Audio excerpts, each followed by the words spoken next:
Kaya bakit kayo naniwala sa mga kasinungalingang nangyayari sa mundong ito ngayon? At mas pinapaniwalaan nyo pa yun, mas madali kayo mag-bow doon.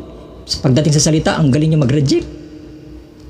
Virgil, bulaan yan. Virgil, ano yan? Pero yung pandemonyak, amen sila doon. Yung bulaan tuloy, inaano sila doon, inaakay sila sa katotohanan. Ang peke tuloy. Pero yung nilagay nila sa braso nila, totoo. Kaya pala marami nagkamatay doon. Mga bulag. Dahil dito pinadala sa kanila ng Diyos ang paggawa ng kamalian upang magsipaniwala sila sa kasinungalingan, upang mga hatulan silang lahat na hindi nagsisampalataya sa katotohanan. Ayun, hatol pala ng Diyos kundi nangalugod sa kalikuan. Nangalugod, ibig sabihin mas nalugod pa. Meron na akong signal pa rin ako kasi gym registration kaya ako. At hindi na ako magko-COVID kasi meron na crook doon. Tapos sasabihin pa lang sa balita, may bago na namang virus, tapos kahit naturukan ka na, mawavirus ka pa rin daw. Ano yun? Tapos ngayon, kasabay ng virus, may virus naman, binubuhin na naman nila sa balita ngayon ang virus, kasabay ng SIM registration. Bulag pa rin kayo? Papasok na kayo sa Great Tribulation, hindi nyo pa rin nalalaman? Bulag pa rin kayo? Meron pa papakita sa inyo. Ang Diyos, hindi umahatol hanggat di binabalaan sa tao. So shortcut lang ako, baka hindi ko to tamaan mamaya eh.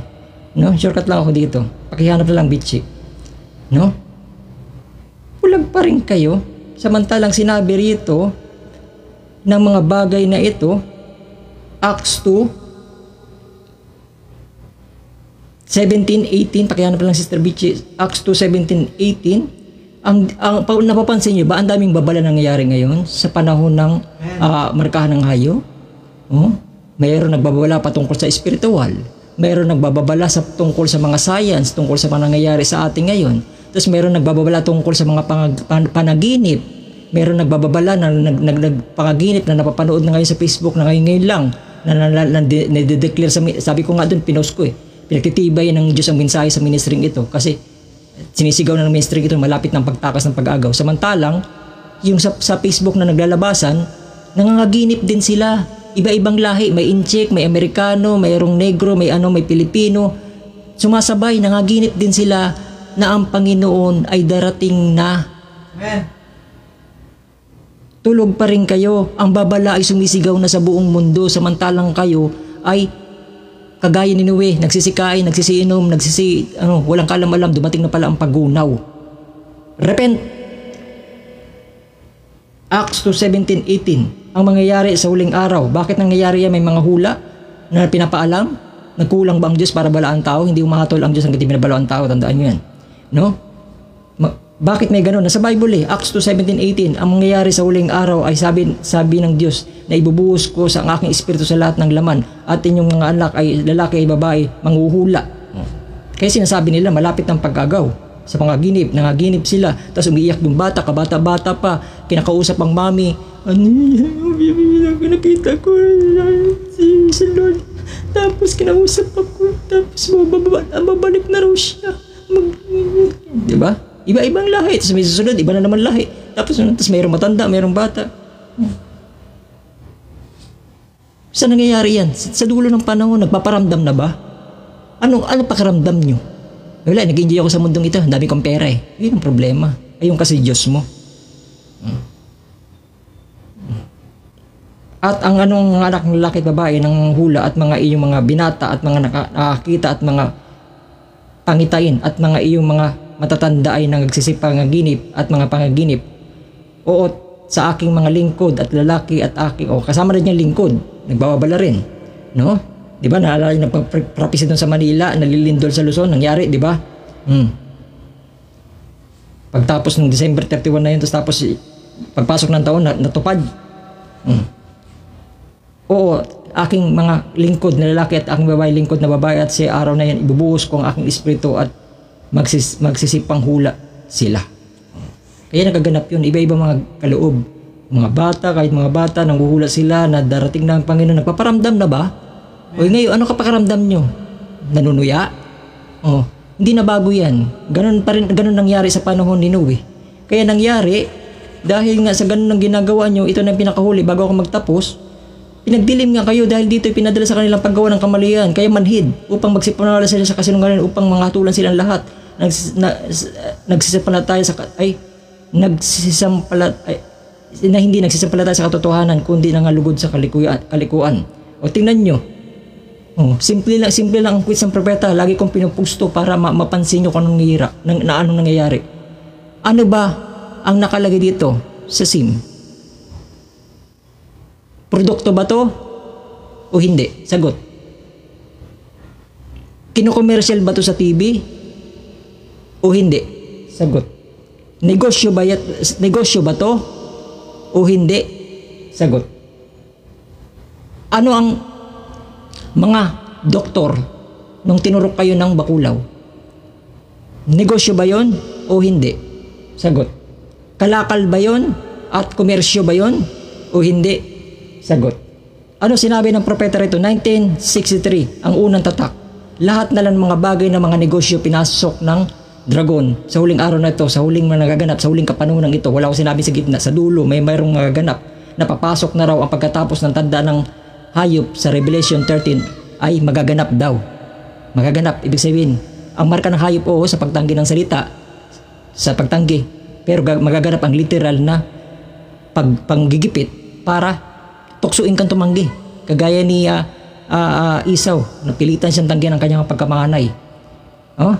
Pagkatapos ng tanda ng hayop sa Revelation 30 ay magaganap paghawak na niya lahat ng komersyo.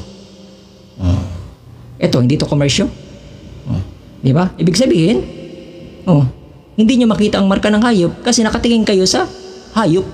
Hindi nyo alam, tumatanggap na kayo sa hayop. Ang hayop, yung sistema niya na pinagkakaloob sa inyo, sabi sa Revelation, yung ginigipit kayo sa sitwasyon para mapasuko nila kayo at i-reject nyo ang salita ng Diyos at hindi kayo sumampalataya, at mas sumampalataya pa kayo sa SIM card at saka dun sa turok kesa sa salita ng Diyos na hindi kayo iiwan at pababayaan hanggang katapusan. Sasamahan ko kayo.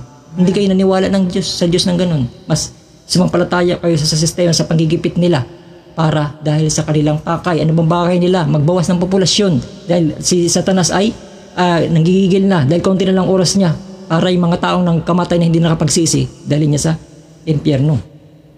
At pagkatapos ng Revelation 30 ay magaganap pagkahawak na niya ang lahat ng komersyo at kalakal. Malinaw naman At lahat ng mga bagay sa mundo, malinaw naman At ano mangyayari pagkatapos? Ang tanda ng hayop ay papasok na. Amen. Berjay, papasok pa lang pala Sa Great Revelation, ang pinaka-pool. Pero nagsimula na. Ngayon, dahil hindi pa nakakabenta, nakakabili ka pa rin, saan ka magsisisi? Saan ka mag-a-adjust doon sa Great Revelation? Kaya nga may nagwa-warning para layuan mo na bago pa umabot ang ganong bagay. Sinabi ba ng propeta, mamaya basahin natin na lumayo. Sabi ito, ang tanda ng hayop ay papasok na wala nang sino makakabili, makapagbenta. Darating tayo sa ganong sitwasyon at sinampulan na tayo sa una, sa pamamagitan ng vaccine card, maliban sa kanya mayroong tatak ng hayop. Tanggapin nyo, para makakilos pa rin kayo ng normal sa buhay nyo, pero abnormal na kayo. Tanggapin nyo yun. Kami mga normal na anak ng Diyos. Ganun lang yun.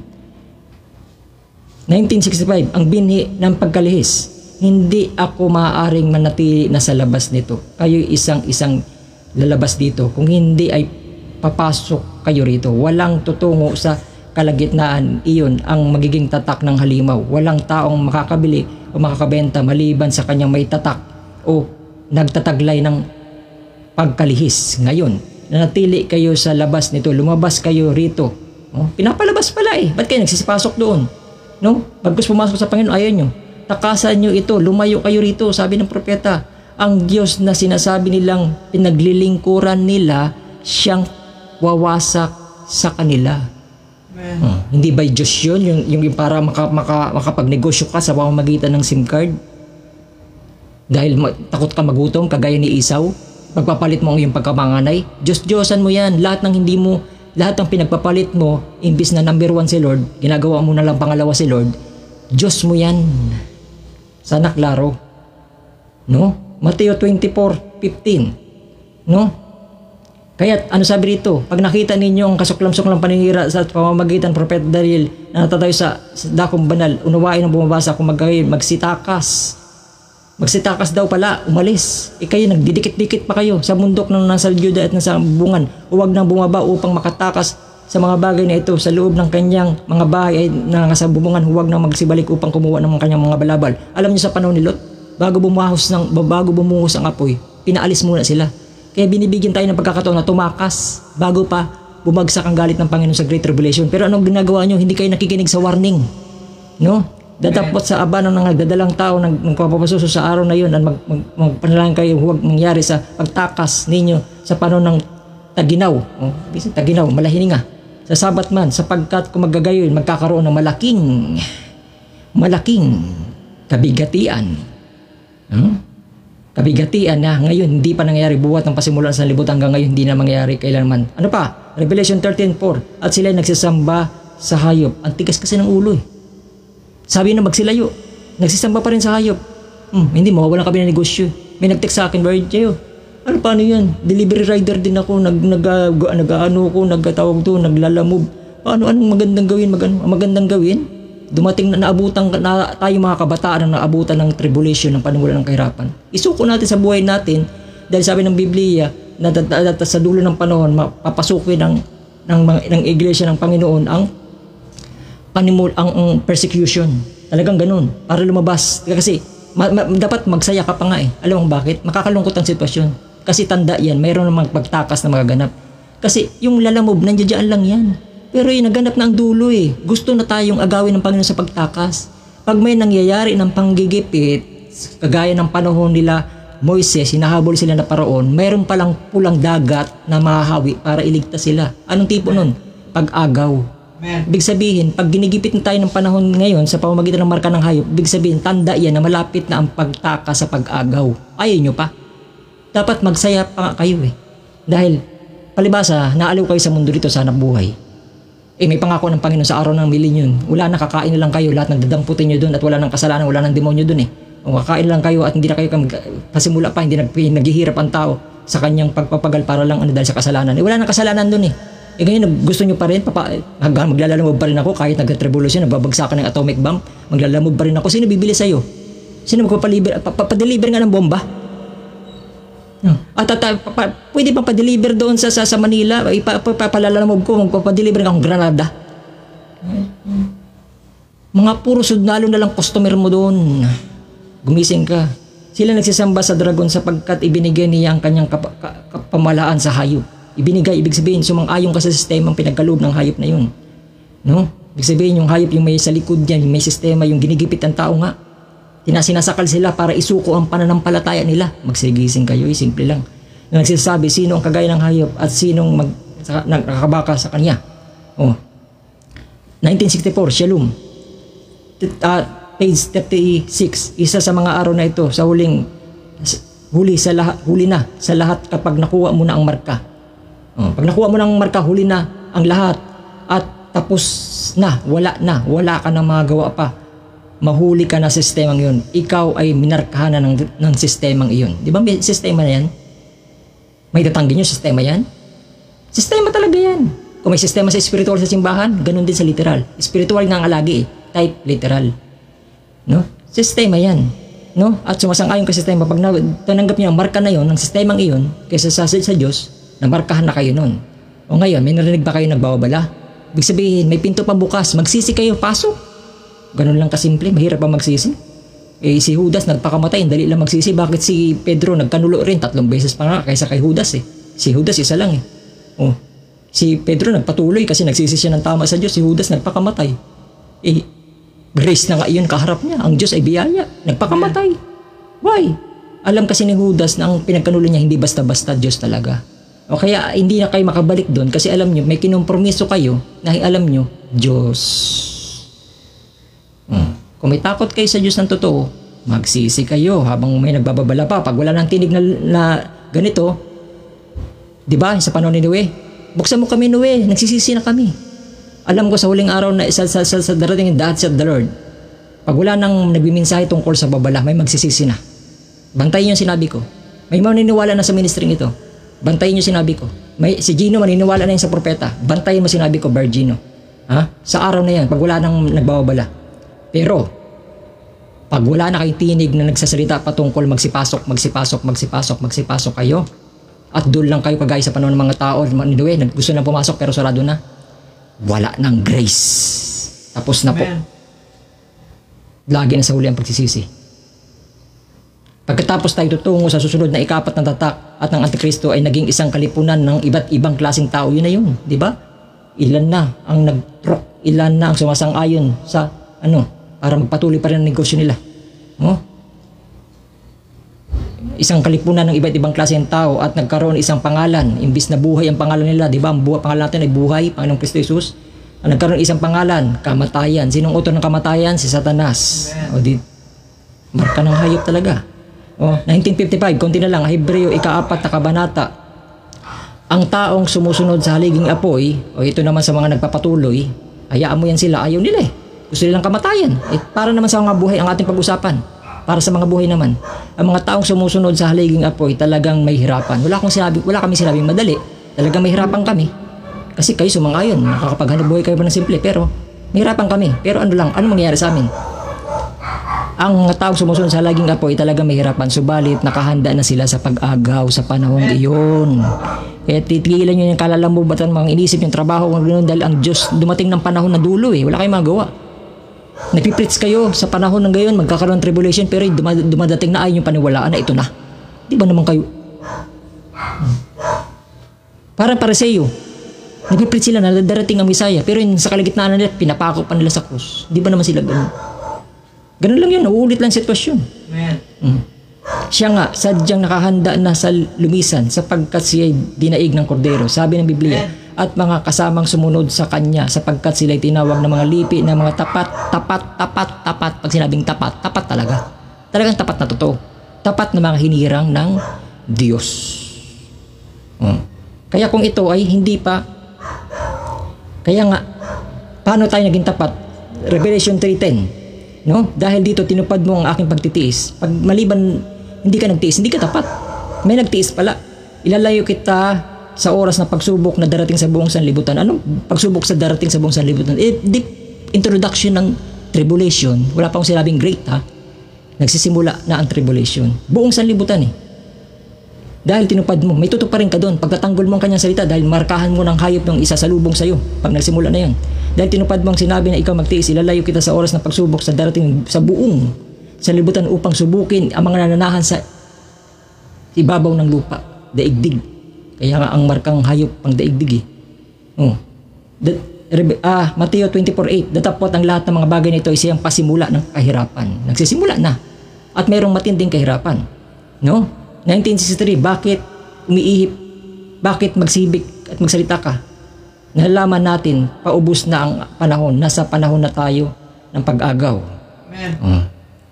1960, ang kapanahon ng Iglesia, Philadelphia.